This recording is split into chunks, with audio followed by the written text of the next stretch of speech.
네, 이번 주의 주제는 네, 나는 디지털 세상에서도 멋쟁이예요. 이 이야기는 우리 아날로그 세상에서 다들 멋쟁이로 살아오셨고 앞으로도 멋쟁이로 살아가실 우리 어르신들인데 디지털 세상에서 많이 안 살아보셨잖아요. 그래서 약간 디지털 세상에서 내가 어떻게 해야 되는지 이걸 잘 모르시는 분들이 좀 계신 것 같아요. 근데 되게 쉽거든요. 아날로그랑 똑같이 하시면 돼요. 근데 그 방법을 제가 오늘 좀 소개하려고 합니다. 네, 에티켓 네트워크 이 두 개를 합친 합성어가 네티켓이라고 해요. 이 네티켓은 네트워크 상에서의 에티켓이라고 하는데요. 우리 최근에 이렇게 단톡방 때문에 어떤 분은 약간 불편하시고 근데 불편함을 표현하셨기 때문에 또 어떤 분은 불편해하시고 그래서 우리는 이 네티켓에 대해서 오늘 좀 알아볼 건데요. 이따가 제가 간단한 퀴즈 게임을 할 거예요. 퀴즈에서 우리 어르신 중에 딱 오늘은 2개밖에 없네요. 이 커피를 제가 2분께 쏘도록 할게요. 이 에티켓 인터넷상에서의 에티켓을 네티켓이라고 하는데 우리 모바일 다 마찬가지고요. 그 안에서 그럼 가장 중요한 이 10가지만 알면 된다 하는 이 미국 플로리다 대학교 그 버지니아 쉐어 교수가 말하는 게 있어요. 딱 10대 원칙만 한번 알아보도록 할게요. 인간임을 기억해라. 이게 우리 어르신들은 아마 그러지 않을 수 있는데 특히 어린아이들일수록 더 강하긴 합니다. 우리가 인터넷이나 아니면 그 카카오톡으로 이야기할 때 잘 모르는 사람하고 대화할 때가 있잖아요. 근데 이게 SNS도 그렇고 카톡도 그렇고 그런 메신저의 특징 중에 하나가 이게 기계로 대화를 하다 보니까 마치 기계처럼 느껴지기도 해요. 그래서 제일 초반에 우리가 SNS가 막 뜨기 시작했을 때 공공기관들이 SNS 마케팅, SNS 홍보를 많이 했는데요. 거기에 보면 진짜 청와대, 모모구청 지금도 그렇게 하거든요. 근데 저는 SNS 컨설팅 하러 다닐 때 절대 그렇게 공공기관의 이름을 붙이지 말라고 해요. 그러면 사람이 사람이랑 대화한다고 생각하지 않고 왜냐면 그 회사의 직원이랑 대화를 하는 걸 텐데도 불구하고 사람이라고 생각하지 않고 그 기관 마치 그냥 인격체가 아닌 누군가하고 대화한다고 생각을 하니까 불만도 얘기하고 막 이렇게 험담도 하고 그렇게 되거든요. 근데 이거는 우리 어르신들도 마찬가지인 것 같아요. 카카오톡으로 얘기를 하던 아니면 누군가 카스에 댓글을 달 때도 이거는 내가 기계한테 이야기하는 게 아니라 사람에게 얘기하는구나. 얼굴 마주보고 이야기하는 것처럼 인간이라는 걸 기억하고 대화를 해주시면 좋을 것 같습니다. 그리고 실제 생활에서 적용된 것처럼 똑같은 기준과 행동을 고수하시면 좋은데요. 예를 들면 우리 어렸을 때 편지 글쓰기 다 배우셨죠? 그쵸? 아니 혹시 배우시지 않으셔도 편지는 어떻게 써야 된다는 거 아시잖아요. 앞에 누구누구에게 아니면 누구누구님께 그리고 본문 이렇게 하고 제일 마지막에 누구누구 올림 아니면 누구누구가 사랑하는 할아버지가 이렇게 해서 자기가 누군지에 대해서도 이야기하고 그 다음에 누군지에 대해서 제일 처음에 인사를 하잖아요. 근데 우리 보통 메일을 보내거나 카톡에서 메시지 보낼 때도 마찬가지거든요. 근데 그런 거 다 생략하고 자기 본문만 딱 본론만 이야기를 하게 되면 그거는 사이버상이니까 괜찮겠지 업무용이니까 괜찮겠지 그런 건 아니거든요. 우리가 그 상업적인 그런 메일을 보낼 때도 기본적인 예의라는 게 있어요. 누구에게 그다음에 아침 첫 인사를 하고 본문 내용을 이야기하고 그리고 제일 마지막에 만약에 첨부 파일이 있다. 그럼 지난번에 왜 첨부를 통해서 바이러스가 이렇게 옮겨가는 경우가 되게 많아요. 내가 그런 게 아니라 내 PC가 아니면 내가 지금 메일을 보내려고 하는 아니면 메신저로 보내려고 하는 이 PC에 바이러스가 감염이 돼서 나도 뜻하지 않게 여기 어떤 첨부가 같이 딸려갈 때가 있거든요. 문자도 마찬가지고요. 그럴 때 이 사람이 나한테 보낸 거니까 괜찮겠지 하고 확인해서 열려고 하면 그게 문제가 될 수 있기 때문에 원래 이제 메일을 보낼 때 첨부 파일이 있는 경우에는 지금 제가 첨부를 2개를 첨부합니다. 첨부 파일 2개를 첨부합니다. 첫 번째는 무슨 제목의 이 파일은 이러이런 내용이고요. 두 번째 파일은 이러이런 내용입니다. 라고 내용을 같이 포함해 드려야 하는 게 인터넷상의 예의입니다. 우리가 근데 저희가 그 학교 120개 학교 선생님들한테 메일을 다 받은 적이 있는데요. 중학교 선생님들이에요. 근데 이 선생님들도 학교 다닐 때 다 배우셨고 아이들한테 편지 글쓰기 가르치셨던 분들이실 텐데도 제목 없음으로 해서 메일이 오는 경우도 있고 첨부 파일만 띡 보내시는 분들도 계세요. 네, 그러면 이게 아무리 사이버상이라 하더라도 서로 이렇게 오프라인이랑 똑같다고 생각을 하셔야 되는데 그래서 메일을 보낼 때는 앞에 누구누구에게 그다음에 자기가 누구누구인지 밝히는 거 하고 그다음에 인사 제일 마지막에도 인사. 근데 이거는 우리 카카오톡에서도 마찬가지 같아요. 단톡방이잖아요. 단체 대화를 할 때 지난주에 우리 박유신 대표가 이야기하긴 했지만 나가시는 분, 물론 실수로 나가시는 거 어쩔 수 없어요. 그냥 나는 나가고 싶지 않은데 실수로 나가시는 분들도 계시기 때문에 그런 분들은 뭐 어쩔 수 없죠. 근데 내가 나가겠다고 하면 아 죄송하지만 저는 이제 이거랑 좀 맞지 않다 라든지 마지막 인사하고 앞으로 남은 거 저 대신 열심히 하세요라고 하고 나가시면 참 되게 기분 좋을 것 같아요. 남아있는 분들도. 근데 그냥 띡 나가면 실수로 나갔거나 아니면 참 네티켓이 없는 분이거나 라고 생각이 될 수도 있을 것 같아요. 근데 우리 단톡방 말고도 활동하시는 단톡방들이 되게 많으시니까 그럴 때는 그렇게 나가실 때는 마지막 인사를 마무리를 깨끗하게 해주시고 나가시거나 그리고 들어오실 때도 마찬가지예요. 초대하실 때도 내가 누군가를 초대했는데 그냥 이야기를 이어가는 게 아니라 그 사람은 당황스러울 수 있거든요. 여기 어디야? 내가 지금 초대됐는데 이거 오프라인이라고 생각해 보세요. 낯선 곳에 내가 들어왔는데 서로 계획해서 들어온 게 아니라면 지금 여기는 어떤 단톡방이고 지금 누구누구를 초대했습니다라고 설명을 해주시면 먼저 있었던 사람들도 아 누가 왔구나 라고 이해를 할 수 있고 새로 들어오신 분도 아 내가 지금 어떤 곳에 초대됐구나 라고 이해하실 수 있으실 것 같아요. 그래서 초대하실 때도 그 다음에 초대 받으실 때도 그리고 초대 받으신 분은 역시 처음에 왔을 때 그냥 이렇게 있지 않잖아요. 그냥 인사를 먼저 하시잖아요. 아, 네, 안녕하세요. 저는 누구누구입니다. 이 모임에 초대해 주셔서 감사합니다.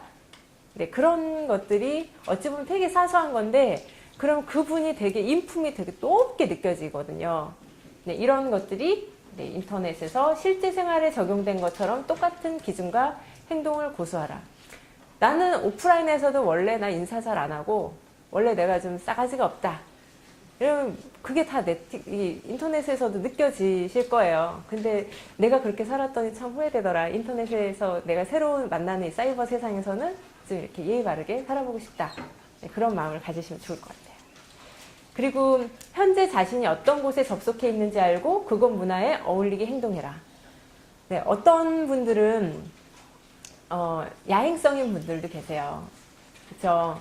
그리고 실은 저도 이렇게 하루에 잠자는 시간이 많지 않기 때문에 거의 24시간 중에 20시간 정도는 바로 실시간 응답이 가능한 상태예요. 그래서 저도 답변 드리고 싶기도 하고 어쩔 때는 아 이거 하셨는지 어저께 하시다 만 거 잘 됐는지 궁금해서 여쭤보고 싶기도 한데 원래 우리의 그 인터넷상에서도 마찬가지지만 전화 걸 때 아침 일찍 전화가 오거나 전화 걸면 좀 죄송하잖아요. 아주 급한 건가? 아니면 막 불안해 하잖아요. 아침에 벨이 울리면. 저녁 때도 마찬가지거든요. 늦은 시간에 뭔가 이렇게 톡이 오거나 문자가 오거나 전화가 오면 그것도 되게 불안해 하시는 거예요. 근데 물론 이렇게 단톡방이기 때문에 그러신 분들도 계시지만 그동안에 아 이게 사이버상이고 자기가 이 알림을 꺼놓으면 되지 않나? 라고 생각하실 수 있는데 물론 내가 불편하면 나는 알림을 꺼놓지만 그렇죠? 근데 나는 예의를 지켜야 되는 것 같아요. 뭐 일종의 어떤 고용주 입장에서는 우리 직원들이 다 죽어라 일해야 되는 거 아니야? 그렇게 얘기하고 직원들은 고용주가 우리한테 더 잘해줘야 되는 거 아니야? 서로 입장 차는 있지만 각자의 역할에서 다 이렇게 열심히 하면 회사가 잘 굴러가는 것처럼 이 단톡방의 모임에서도 각자의 입장 차가 다 있는데 나는 예의를 갖추고 하지만 모두 다 예의를 갖추지 않을 수 있어요. 예의가 뭔지 모르시는 분들도 계시기 때문에 그런 분들이 오셨다고 해서 이제 갑자기 비난하거나 그런 게 아니라 모르셔서 그런 거니까 아 그냥 나는 이런 게 불편하니 그냥 알림을 꺼놔야 되겠다라고 생각하시면 서로 기분 좋을 것 같아요. 그리고 그런 공개석상에서의 뭔가 비난을 받으시면 그분이 되게 상처가 되실 거고 그렇게 받지 않으셔도 다른 분들도 아시거든요. 늦은 시간에 좀 안 했으면 좋겠다라고 다른 분들도 생각하고 계실 거기 때문에 네, 이런 거는 그 단톡방에 어울리는 문화 그리고 내가 어떤 카페에 가입했는데 그 카페는 새벽에 주로 막 움직여요. 그러면 낮보다도 새벽에 주로 대화를 많이 할 수도 있고 또 어떤 카페에서는 유머만 주고받는 단톡방이 있어요. 유머만 주고받아요. 근데 거기에 내가 진지하게 막 이야기를 올리거나 그런 분위기가 좀 안 맞겠죠. 그리고 저도 어르신들이랑 같이 이렇게 제가 활동하는 단체가 있는데 그 과학단체 제가 제일 최연소고요. 대부분 7, 80대세요. 근데 너무 훌륭하신 분들이어서 이분들이 가끔 아침마다 저한테 매일 아침에 오늘의 명언 이런 걸 보내주세요. 그리고 다른 사람의 시간을 존중하라. 이거는 앞의 내용과 약간 유사하긴 한데요. 내가 뭔가 정보를 공유할 때 한 번만 더 생각을 해보시면 나는 정말 중요해요. 나한테는 너무너무 중요해서 우리 사진 찍는 법, 내가 이런 새로운 기술을 알았는데 이런 걸 막 공유하고 싶은 거예요. 그런데 그 공유할 대상자들을 한번 생각해 보시면 이분들은 이미 다 알고 계실 수도 있고, 그러면 내가 불필요한 정보를 한 번 더 제공하는 것 자체도 문제가 될 수 있거든요. 그래서 정보를 공유할 때는 거기에 어울리는 정보. 그리고 우리 이렇게 수업과 관련된 카톡이잖아요. 네, 수업과 관련된 카톡인데 여기에서 가끔 이제 일상생활도 올리시고, 그리고 우리 카카오 페이지에 이제 카스에 카카오 스토리에 막 글 올려주시고, 그거 이제 숙제잖아요, 일종의. 그래서 저는 그런 숙제 검사하는 것도 되게 재밌고 너무 감사해요. 감사드리는데 그런 거 말고 전혀 상관없는 내용을 올려주시면 이것도 답변을 드려야 되나 말아야 되나 이렇게 고민될 때가 있거든요. 근데 그런 거는 어찌 보면 다른 많은 사람들의 시간을 뺏는 경우가 될 수도 있어요. 그래서 내가 여기에 어울리는 글을 올리는 것도, 그 다음에 긴 내용의 글을 올릴 때는 요약해서 올리는 것도, 그 다음에 꼭 연관성 있는 부분만, 나한테 좋은 거지 다른 사람에게 진짜 좋을까를 한 번만 더 생각해 보시고 자료를 공유해 주시면 좋을 것 같아요. 네, 그리고 온라인상에 당신 자신을 근사하게 만들어라. 이거는 약간 말과 관련된 부분인데요. 실제로 얼굴을 뵙고 이렇게 이야기를 나누다 보면 다들 너무 좋은 분 같아요.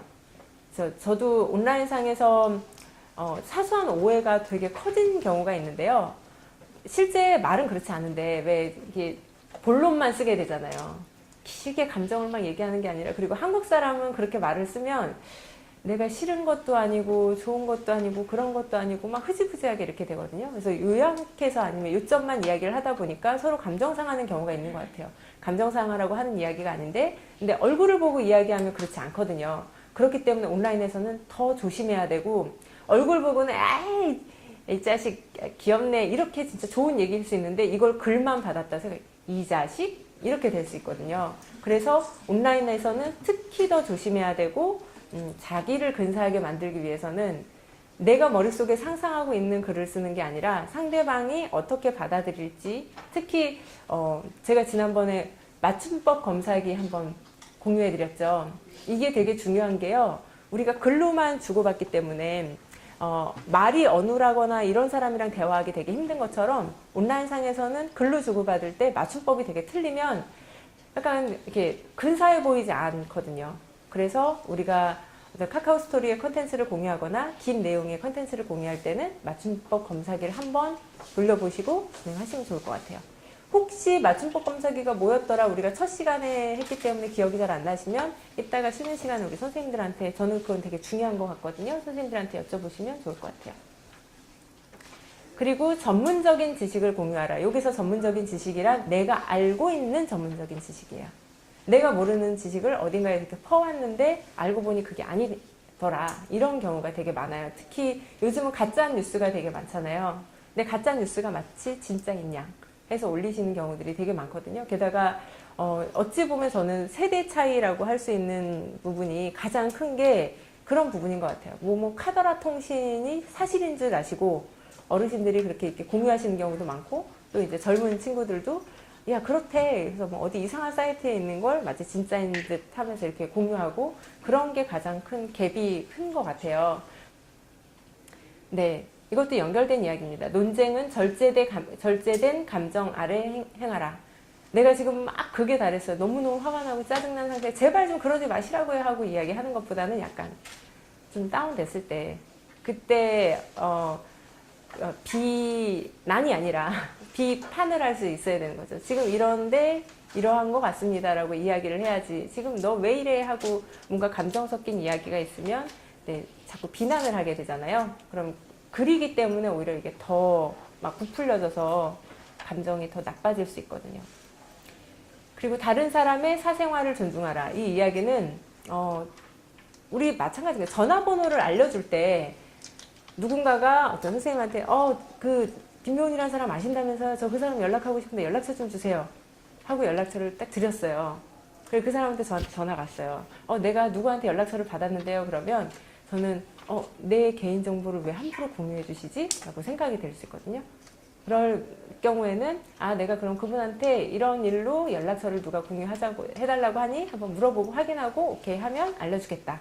근데 이게 연락처뿐 아니라 이메일 주소도 마찬가지인 거죠.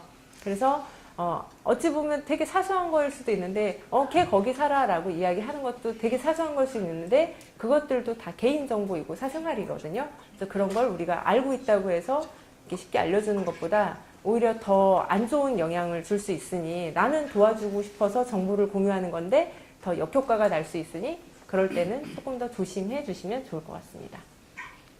당신의 권력을 남용하지 마라. 우리 선생님 중에 계실지 모르겠는데 여기서의 권력은 거의 카페지기인 거예요. 내가 어떤 커뮤니티를 운영하고 있다. 근데 내가 그 커뮤니티의 짱이에요. 그리고 내가 어떤 밴드를 운영하고 있는데 내가 그 밴드의 개설자예요. 그리고 내가 어떤 단체 카톡을 만들어서 카톡방 내가 방장이에요.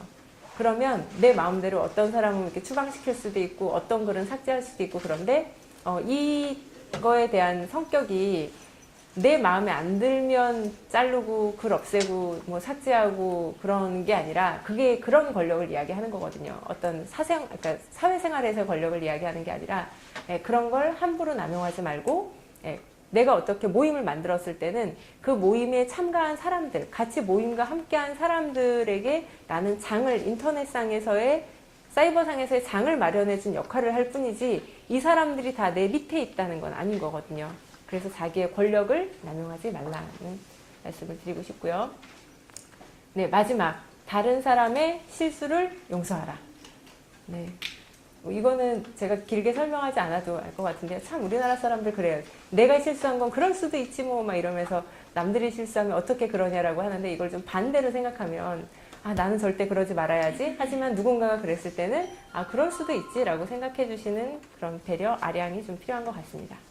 그래서 어찌 보면 우리가 다음 주까지 디지털 세상에서 멋쟁이로 살아갈 수 있는 방법들을 알려드릴 건데요. 여기서 보시면 제일 마지막에 잘 안 보이시죠? 이걸로 정리해 볼게요. 인터넷 예절 지키기.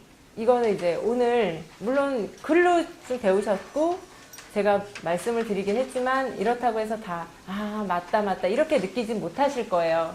직접 여러 번 경험해 보시면서 이거 그때 하지 말라 그랬었지 라고 한 번만 느끼시면 저는 되게 의미 있을 것 같습니다. 그리고 정보를 잘 찾는 방법. 이제 혹시 우리 스마트폰에서 앱 설치하는 거는 다 하실 수 있으시죠? 네. 그리고 어떤 게 돈이 들어가는 앱이고 어떤 게 그냥 무료로 쓸 수 있는 앱인지도 구분하실 수 있으시죠? 아닌가요? 일단 무료라고 써 있는 거. 네, 무료라고 써 있고 그리고 그 무료라고 써 있는 것 중에서도 뭐 콘텐츠를 쓰려고 하거나 아니면 거기에 뭐 음원을 추가하려고 하거나 그럴 때마다 돈 달라고 하는 경우가 있거든요. 뭐 이렇게 뜬다고 해서 이거 뭐야 하고 귀찮아하지 마시고 일단 그 돈 달러 표시가 있거나 원 표시가 있거나 숫자가 있으면 한번 확인해 보시면 됩니다. 그래서 나한테 필요한 정보를 잘 찾고 그리고 요즘 웬만한 게 다 앱이나 웹에 다 있어요. 그래서 내가 뭔가 원하는 정보가 있다. 그럼 인터넷상에서 검색을 해보시는 것도 좋지만 이런 프로그램이 분명히 있을 거야. 지금 우리 번역기도 있고 뭐 인공지능이 막 발달하고 있는 시대라서 분명히 이런 게 있을 것 같은데 하고 한번 검색해 보셔서 그런 분들이 얼리 어답터가 되는 거거든요. 다른 거 필요 없고 내가 원하는 정보를 잘 찾는 법. 그리고 그렇게 정보를 잘 찾았으면 잘 이해하셔야 되겠죠. 어떤 아이콘적인 정보 말고도 우리 인터넷상에서도 많은 뉴스 정보들이 있잖아요. 근데 어떤 정보, 예를 들면 어떤 분이 페이스북에 그 일간베스트에 올라온 콘텐츠를 공유했어요. 그러니까 우리가 흔히 말하는 일배.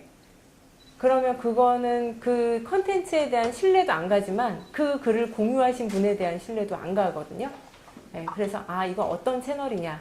그리고 내가 만약에 조선일보에 있는 콘텐츠 내용을 봤다. 그러면 똑같은 기사를 하더라도 똑같은 내용이라 하더라도 기사 신문 매체에 따라서 바라보는 해석이 다르기 때문에 양쪽 걸 같이 공유를 해주신다든지 양쪽 걸 같이 보고 객관적인 시선을 이렇게 정리해 주시는 것도 필요한 것 같습니다. 그렇게 정보를 잘 해석하는 부분. 우리 지난번까지 배우셨죠? 특히 이제 동영상은 아직 연습이 잘 안 돼서 그런 부분도 있긴 한데 사진은 정말 기가 막히게 잘 찍으시는 것 같아요. 근데 왜 이게 디지털 세상에서 멋쟁이로 살아가는 거냐면 우리 디지털 기기로 하는 것 중에 되게 많은 부분이 스마트폰으로 사진 찍는 거거든요. 근데 이 사진만 잘 찍으셔도 어디에 가서 이거 내가 찍었어 그러면 진짜 이게 세대 간 소통이 돼요. 그러면 그 할아버지, 할머니 막 이러고 쫓아다니면서 저도 한번 찍어주세요. 이렇게 될 수 있거든요. 사진을 잘 찍는 것도 멋쟁이로 살아가는 방법이고요. 그리고 내 생각을 디지털 채널에 잘 표현하는 거. 우리 요즘 카카오 스토리에 매번 수업 후기 올려주고 계시잖아요. 근데 수업 후기 말고도 전 중간중간에 막 읽고 감동받는 경우가 되게 많은데 내 일상을 공유해 주시는 것도 좋지만 자신의 생각들, 우리 어르신들의 생각들을 정리해서 이렇게 글 올려주시거나 아니면 과거에 하셨던 이야기들, 일들을 이렇게 올려주신 거 보고 세상에 내가 감히 이런 분들한테 내가 배워야 되는데 내가 가르치고 있다는 게 좀 말이 안 된다라는 생각이 들기도 해요. 그러면 그런 분들의 이야기를 보면서 저는 또 다른 제 인생을 배우고 있는 것 같습니다. 그렇게 생각을 디지털 채널에 표현해 주시는 거. 그리고 아직까지는 친구가 많지 않으시잖아요. 그래서 오늘은 저희가 우리 다 같이 카카오 스토리에 친구가 되어보고 그리고 우리 배운 네티켓으로 친구가 글을 올렸을 때 댓글 다는 거. 그러면 우리끼리는 서로 격려가 되고 근데 그러다 보면 내가 혼자 있어도 외롭지가 않아요. 다른 친구들 글 한번 보면서 댓글도 달아주고 뭐 좋아요도 표시해주고 이러기도 하고 또 반대로 내 글에 누군가가 글을 올려줬을 때 고마운 마음도 들고 그러면서 더 네티켓도 늘어나게 되고 친구 관계도 좋아지는 것 같아요. 내 생각을 디지털 채널에 표현하는 거, 네, 친구, 이웃과 즐겁게 소통하는 거. 결국 제일 우리가 디지털 세상에서 가장 멋쟁이가 되는 건 디지털에서도 소통을 잘하는 사람이거든요. 네. 그래서 자신을 자랑스럽게 여기기. 자기에 대한 자존감이 가장 중요하기 때문에 제가 오늘은 여기에 대한 네티켓에 대해서 깜짝 테스트를 할 건데요. 우리 인터넷 웹브라우저를 한번 여시고 카호ot, KAHOOT.IT 이 사이트에 한번 들어가 보세요. 네, 이렇게 게임 핀 번호를 입력하라고 나올 거예요. 그러면 이게 254068 엔터 누르시면 닉네임을 입력하게 돼 있거든요. 여기 한글로 본인 성함을 입력하셔도 되고요. 그리고 오케이 고 하시면 네, 지금 막 쭉쭉 올라오고 있네요. 다 되셨죠? 이제 제가 질문 들어갑니다. 질문을 앞에 질문이 있어요. 질문을 잘 보고 스마트폰에 있는 답변을 눌러주시면 돼요. 자, 네티켓에 관한 퀴즈입니다. 다음 중 메일 작성 시 지켜야 할 예절이 아닌 것은? 자, 세모는 내용 앞부분에 인사글 작성하기, 첨부 파일이 있을 경우 첨부 파일에 관한 설명하기, 색깔별로 입력해 주시면 돼요. 자, 지금 이게 아마 처음이라 못 누르신 분이 계실 거예요. 여기 보시면 세모는 빨간색이죠. 빨간색이 내용 앞부분에 인사글 작성하기. 지금 이제 안 눌러주실 거예요. 자, 지금 정답을 맞춰주신 세 분이 계세요. 네. 나중에 보여드릴게요. 자. 네. 김영환. 네. 그 다음에 김영환 행복, 김영환 MS. 이분이 지금 이 숫자가 다 다른 이유는 제일 먼저 눌러주신 거. 이 세 분이 정답을 맞춰주셨는데 행복님이 제일 빨리 맞춰주셨네요. 지난번에 네, 구글 피트니스 한번 다운받으라고 하셨었는데 이 하트 모양의 기억나시나요? 피트니스의 기능을 보시면 여기 왼쪽에 무조건 땡땡땡 있는 것들은 왼쪽에 줄 3개 있는 거 있잖아요. 줄 3개. 하나, 둘, 셋. 이거는 메뉴예요. 이 메뉴에 보면 홈이 있고 타임라인, 설정 이렇게 있거든요. 타임라인을 한번 가볼게요. 네, 타임라인. 타임라인은 오늘 제가 5분 걸었대요. 너무 죄송스럽네요. 그래서 지금 하루에 몇 분 걸었는데 제가 이 스마트폰은 들고 다니지 않기 때문에 하루에 빵분을 걷네요. 그래서 내가 얼만큼 걸었는지 일별로 활동 시간들이 다 보여져요. 거리, 그 다음에 그 시간만큼 내가 활동하면서 몇 칼로리 소진했는지, 그 다음에 걸음 수까지도 확인이 되는 거죠. 지금 설치하셨으니까 아무것도 안 나오셨겠죠. 자, 그러면 설정하는 걸 한번 해볼게요. 오른쪽에 더하기 보이시죠? 자, 앞에 한번 봐주세요. 오른쪽에 더하기. 나 이제 뭘 해볼 건데 더하기를 하면 체중 기록, 활동 추가, 활동 시작이 있는데요. 체중 기록은 내가 몸매 관리를 해야 되겠다, 건강 관리를 해야 되겠다, 그럼 체중을 그때그때 기록을 하시는 거고요. 그리고 활동 추가는 나 지금부터 걸을 거야. 활동 추가를 한번 눌러볼게요. 자, 오늘은 오전 9시부터 뭐 할 거야?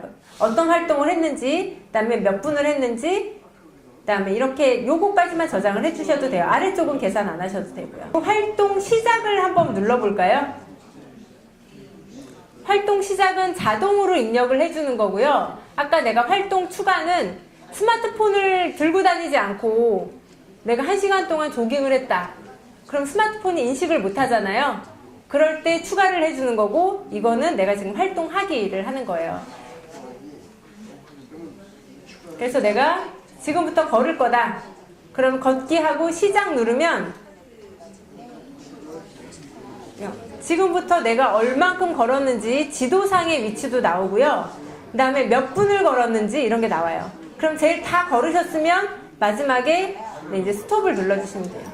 그리고 이게 휴즈 중간에 걷다가 뭐 음료수 드시러 아니면 벤치에 잠깐 앉아 계실 수 있잖아요. 그럴 때 쉬기는 거고, 아예 종료가 됐으면 이 네모를 눌러주시면 돼요. 그러면 저장이 돼요. 이런 앱을 쓰시면 내가 언제 운동을 했더라, 언제 운동을 얼마나 안 했더라, 이런 것들이 다 모니터링이 돼요. 이제 네이버 지도 한번 설치해 볼까요? 자, 네이버 지도를 한번 열어보시면요. 제일 위에 장소, 주소, 전화번호 이렇게 나오잖아요. 네, 전화번호로도 우리가 검색을 할 수 있어요. 네, 전화번호로도 검색을 할 수 있고요. 어떤 상호, 건물명으로도 검색할 수 있고요. 여기 검색창에 성균관대학교 국제관이라고 검색을 하시면 이렇게 지도에 표시가 되어 있을 거예요. 우리가 다른 누군가한테 성균관대학교 국제관으로 와라 라고 안내를 하려고 하는데, 그 사람한테 친절하게 가르쳐주는 방법은 아래 출발, 도착, 내비게이션 이렇게 있어요. 이 이야기는 내가 길 안내도 해준다는 얘기고요. 옆에 보면 이렇게 생긴 건 뭘까요? 이 내비게이션 오른쪽에 있는 뭐 네모 옆에 화살표가 이렇게 밖으로, 네? 보내주게요. 누가 말씀하셨어요? 네, 네, 멋지세요. 그쵸? 여기 한번 누르시면 카카오톡으로 보내실 수도 있고 메시지로도 보내실 수 있으세요. 그럼 우리가 카카오톡으로 보내시게 되면 이 지도가 그 카카오톡 대화하시는 분한테 가는 거예요. 한번 해볼까요? 네. 그럼 제가 저한테 한번 보내볼게요. 그리고 받을 사람, 그 다음에 확인 누르시면 이렇게 네이버 지도하고 연결이 돼요. 이렇게 위치를 공유해 줄 수 있습니다. 그러면 반대로 다시 얘가 뭐지? 그 앱으로 연결해서 한번 확인해 보시면 그 앱에 자세한 지도가 나와 있어요. 그러면 확대해서 보셔도 되고, 그럼 내가 있는 곳에서 여기까지 도착하는 걸 찾으시려면, 자, 카톡으로 보내시는 것까지, 근데 엉뚱하신 분한테 보내지 마시고요. 우리 그 단톡방 있잖아요. 그쪽으로 한번 시험삼아 다 보내줘 보시겠어요? 제가 성균관대학교 국제관을 검색을 했어요. 그랬더니 이렇게 나왔죠. 자, 우리는 여기에서 만날 거야. 그래서 내가 이거를 너한테 알려줄게. 그럼 이 아이콘을 기억해 두시면 좋아요. 네모난 거에서 화살표가 밖으로 내보내잖아요. 그래서 바깥으로 뭔가 이 정보를 내보내는 거구나. 그래서 카카오톡 누르시고, 아까쯤에 우리 지금 여기는 친구한테 보내는 거고, 현재 채팅창에서 아까 우리 난리 났던 데 있죠. 네, 선택하시고 확인 누르시면 지금 또 띡띡 막 울리실 거예요. 제가 보내서. 자, 이제 우리 모두 다 카카오 스토리 친구가 되는 거까지만 해볼게요. 여기에 지금 우리 카카오 스토리 앱이 다 깔려 있잖아요. 그래서 제가 지금 글을 올린 걸 공유를 했는데요. 여기 앱으로 보기를 한번 볼게요. 그럼 이렇게 제가 글을 올렸습니다. 올렸는데 여기 지금 뭐 이렇게 하트를 보내주신 분이 계시네요. 그래서 이분하고 우리가 친구가 되려면 우선 여기다가 다 댓글을 한번 좀 달아주세요. 자, 그러면 이걸 클릭을 하셔서 여기에서 친구 추가를 해주시면 돼요. 지금 저하고는 친구가 돼 있어서, 그럼 여기 댓글에 올라와 있는 다른 선생님들, 나하고 친구가 아닌 다른 선생님들 거에 들어가셔서 다 친구 추가를 좀 해주세요. 그래서 서로 친구가 돼서 우리끼리 올라온 글들 위로도 해주고 격려도 해주고 그럴게요. 네, 일주일 동안 건강하게 잘 지내시고, 그리고 오늘 했던 것도 후기 한번 올려주시고, 우리 카카오 스토리로 다 같이 친구가 되셔서 네티켓은 이런 거다라는 걸 우리 어르신들이 한번 보여주셨으면 좋겠습니다.